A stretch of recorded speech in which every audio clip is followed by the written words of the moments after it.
خەونی کورد بۆ خاوەندارێتی دەوڵەتێک هێندەی مێژوەکەی کۆنە، بەڵام بەردەوامیان بەهۆی هەڵەی سەرکردەکانیەوە یان بەهۆی پیلانی نێودەوڵەتیەوە نەک تەنها وەک خەون ماوەتەوە، بەڵکو بۆی بووە مای نەهامەتی و جینۆساید و ڕاگواستن.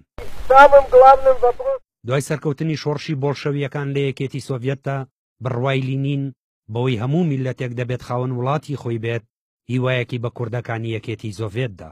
ئەوە بوو لە ساڵی 1922دا لیژنەیەکی تایبەت پێکهێنرا بۆ لێکۆڵینەوە لەسەر پرسی کورد کە لەلایەن ئێسک گیرۆفەوە سەرۆکایەتی دەکرا.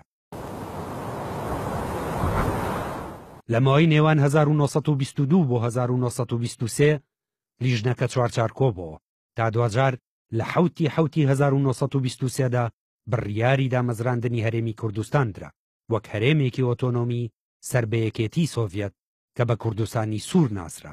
هەرێمەکە پێکداد لە ناوچەکانی قەرەقیشلاغ، کەڵبەجار، کوباتلی، کورتولی، کورتگاجی و مورادخانلی کە دواتر و لە ساڵی 1926دا لەژێر 4 پارێزگای کەڵبەجار، لاچین، کوباتلی و زەنگلیاندا کۆکرانەوە و لاچین کرایە پایتەختی هەرێمەکە کە تا ئەو کاتە تەنها گوندێک بوو. هەر لە سەرەتای ڕاگەیاندنی هەرێمەکەوە پیلانەکان لە دژی دەستیان پێکرد. یەکەمینیانەوە بوو کە کەسێکی ئازەری بە ناوی حاجیێف کرا بە سەرۆکی هەرێمەکە و نەبوونی باڵەخانەیەکی گونجاو بۆ ڕاپەڕاندنی کارەکانی کرایە بیانوو تاوەکو دام و دەستگا فەرمیەکانی ببرێنە شاری شوشێ کە دەکەوتە هەرێمی ناگۆرنۆ کارەباخەوە. هەروەها لەکاندنی ناوچەی کۆباتلێ بە هەرێمەکەوە هەر لە سەرەتاوە مایی گومان بوو، چونکە هیچ کوردێک لەو شارەدا نەدەژیا و لەکاندنەکەی تەنها بۆ کەمکردنەوەی ڕێژەی کورد بوو لە هەرێمەکەدا. دروستبوونی ئەم هەرێمە هیوایەکی گەورەی بە کورددا تاوەکو لە داهاتوودا وەک دەوڵەتێکی سربەخۆ خۆی بناسێنێت. بەڵام لە 8 چواری 1929دا بە بڕیارێکی مۆسکۆ و بە بیانووی سەر لە نوێ ڕێکخستنەوەی یەکە کارگێڕیەکانی یەکێتی سۆڤیەت هەرێمەکە هەڵوەشێنرایەوە و کرا بە بەشێک لە ئازەربایجان.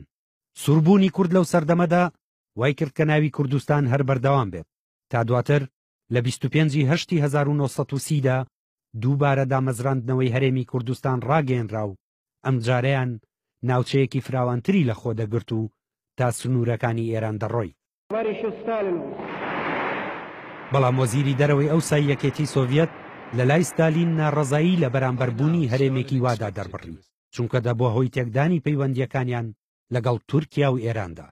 لەوێوە شاڵاوی تواننەوەی کورد لەلایەن ئازاریەکانەوە زیادی کرد و لە ماوەی چەند ساڵێکدا بەدەر لە ڕاگواستنی هەزاران کورد سیاسەتی تواندنەوەی کورد و بە قەدەغەکردنی زمان و کولتوریان ڕێژەی کوردی زۆر کەم کردەوە.